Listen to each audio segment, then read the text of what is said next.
30절 스무나 교회의 사자에게 편지하기를 처음이요 나중이요 죽었다가 살아나시니가 가라사대.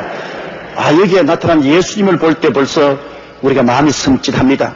이 스무나 교회는 주후 100년부터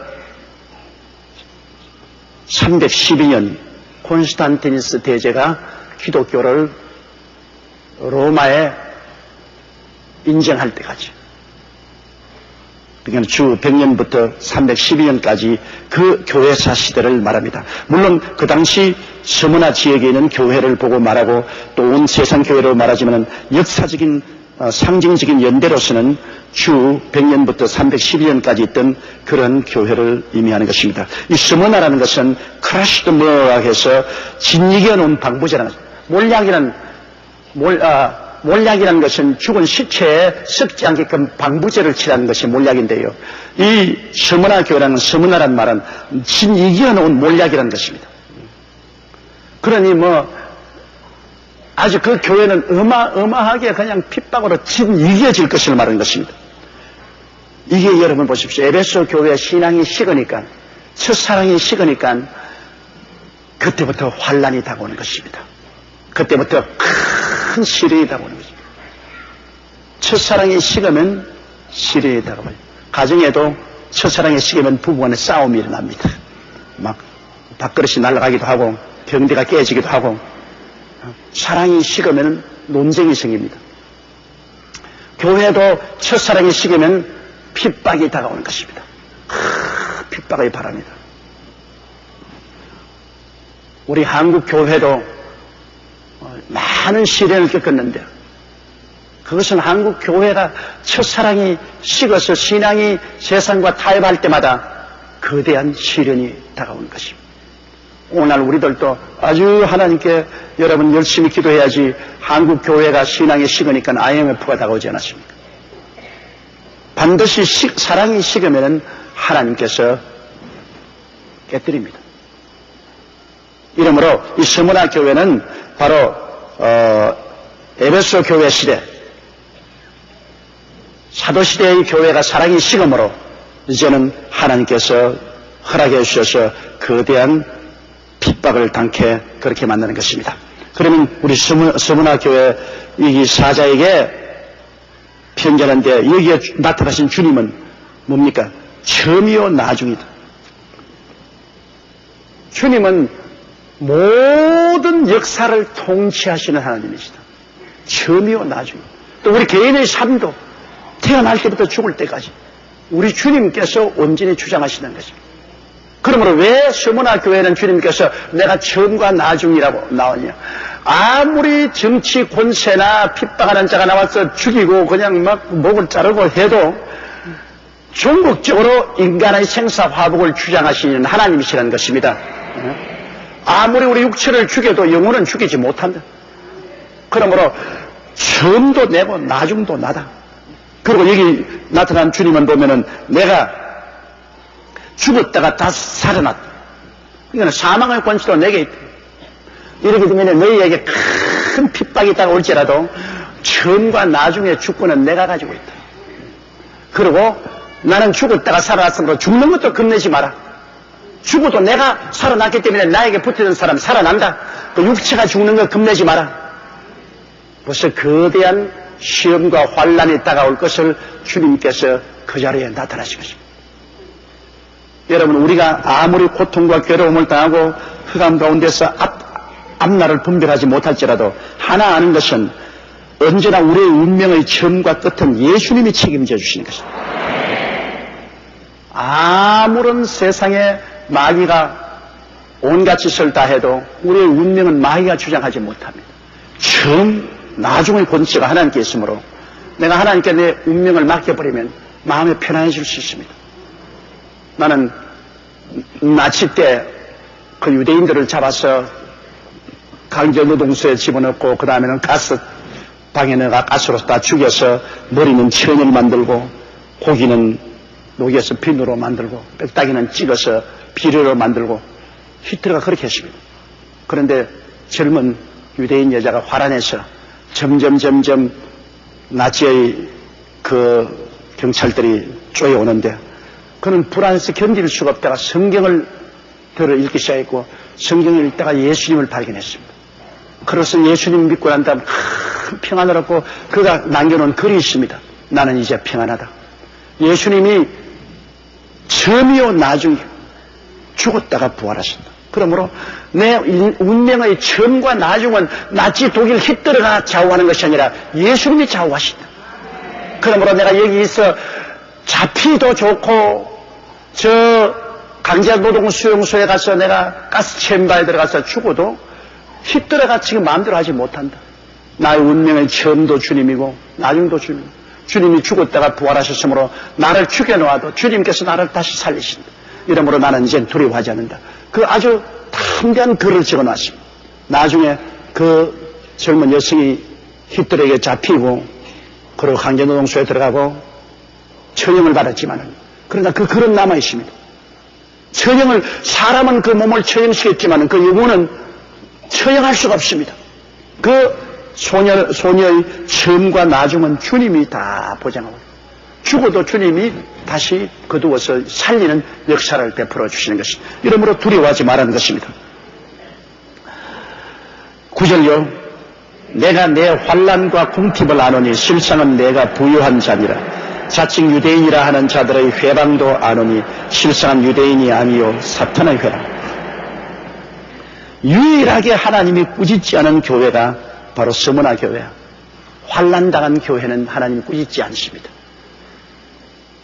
왜냐하면 심한 환난을 당하면 사람들이 회개하고 깨어집니다. 환난당하지 않을 때는 오만하고 교만하다가도 환난의 바람이 불어오면 사람들은 모두 다 왜 이런 일이 생기는가 스스로를 회개하고 깨어지게 되는 것입니다. 어떠한 사람도 큰 시련의 바람이 불면 내가 무슨 죄를 지었느냐 그렇게 생각해 보는 것입니다. 예수 안 믿는 사람은 뭐라고 말합니까? 전생에 내가 무슨 죄를 지었기에 반드시 합니다. 내가 전생에 무슨 죄를 지었기에 이런 시련을 당하는가. 사람이 시험과 환난을 당하면 죄책이 살아납니다. 마음에 죄책이 살아나요. 우리는 전생이 있지 않기 때문에 우리의 시험과 환난 당하면 내가 무슨 죄를 지었기에 내가 무엇을 잘못했기에 이러냐 스스로를 살펴보게 되므로 회개하는 사람 주님 꾸짖지 않습니다. 회개 안 하는 사람 꾸짖지. 환난 당하면 회개하는 교회, 이 서문화 교회, 이 교회는 주님께서 꾸짖지를 않으셨습니다. 그리고 내가 내 환난과 궁핍을 막 환난을 당하고 핍박을 당하니 궁핍할까 말할 수 없죠. 교회도 쫓겨나가고 직장도 잃어버리고 온갖 괴로움을 당하는데 내가 내 환난과 궁핍을 하오니 실상은 내가 부유한 자라. 그러나 실제는 이제 신앙에 부유하게 되죠. 세상 물질로 부유하고 안일하게 되면 영혼이 가난하게 됩니다. 왜냐하면 세상에 부귀 영화가 있으니까 그만 세상 즐거움에 하나님 찾는 것을 등한히 먹이고 기도를 들합니다. 이게 큰 우리 예수 믿는 사람의 디렘마입니다. 하나님의 복 주십시오. 복 주십시오. 복을 주놓으면 이제는 교회도 안 나갈랍니다. 이제는 기도도 안 할랍니다. 이제는 하나님 열심히 하십니다. 이러니 하나님이 얼마나 입장이 곤란한지 복을 주노니 저놈이 세상으로 물러가고 복을 안 주니까 시끄러워 못 살겠고 자꾸 복 달라고. 그러니 복을 줄 수도 없고 아니 줄 수도 없고 우리 하나님도 참 괴롭습니다. 우리 사람을 생각할 때는 하나님께 복을 받으면 너무 감사해가지고서 주님을 더 잘 섬길 것 같은데 실제는 그렇지 않단 말입니다. 복을 받으면 막 그만 신앙이 식어지고 막 뒤로 물러가 있어요. 그러나 환난을 당하고 가난하고 어려울 때 정말로 열심히 있거든. 제가 같은 교회를 42년 동안 목회하고 있지만은 제일 열심히 쓸 때가 60년대 서대문 교회시죠. 그때는 정말로 먹고 살기가 너무 힘들었어. 내가 하루 종일 최자실 목사님하고 현조동, 아현동하고 온 데를 우리가 걸어다니고 버스 타고 다니면서 신방을 하는데 아침에 떠나서 저녁에 갈 때까지 어느 집에 가도 밥 한 끼 주는 집이 없었습니다. 진짜로. 밥 먹으라는 집이 없어요. 너무나 다 가난하게. 더구나 여의도 순복음 교인들은 전부 불쌍하고 가난한 사람만 왔지 부자들은 안 와요. 왜? 북한에서 내려온 사람은 다 영락교회로 가고 뭐 돈 있고 지식 있는 사람들은 다 감리교회, 정동교회나 서문학교가 전부 다 주로 호남이나 경남에서 올라온 거지 뒷다라지 같은 사람들은 우리 여의도 선부공교회 철대같이 굶고 있어. 그러니까 우리 하루 종일 댕겨도 정말로 밥을 준 사람들, 그때는요 이 길거리에 가면 이 포장마차에 가지고서 뭘 팔았냐면 차를 팔았습니다. 가난한 사람들이 뭐 음식을 사 먹을 돈이 없으니까 따끈따끈한 이 차를 팔았어요. 그냥 우리 최 목사님은 나하고 하루 종일 차를 얼마나 많이 마셔가지고서 그 이제 계명아 바다에 우리 집이 있는데 저녁에 집에 들어오면 뱃속에 물이 출렁출렁 그러면 뱃속이 출렁출렁 했다고요. 그랬는데 그때 얼마나 성도들이 열심히였는지요. 저 동대문 밖 저 성동지구 저 곳에도 새벽에 걸어서 새벽 기도회 교회가 꽉꽉 찼습니다. 그리고 뭐 수요일날부터 시작해서 금요일 철야 기도는 말할 필요 없고 정말로 열심히 했습니다. 가난하고 헐벗고 굶주릴 때 실제로 육체적으로는 가난하지만은 영적으로는 아주 부유한 것입니다. 참 그때 생각하면 기가 막히게 그냥 막 연탄 난로를 갖다가 방 안에다가 피워놓고 방 안에 피워놨어.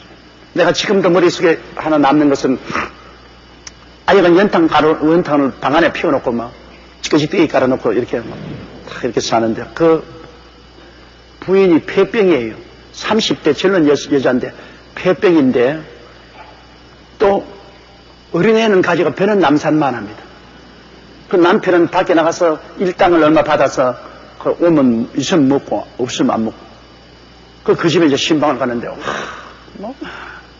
연탄 뭐 그냥 그대로 피어난데 뭐 연탄 가스가 집에 가득해요.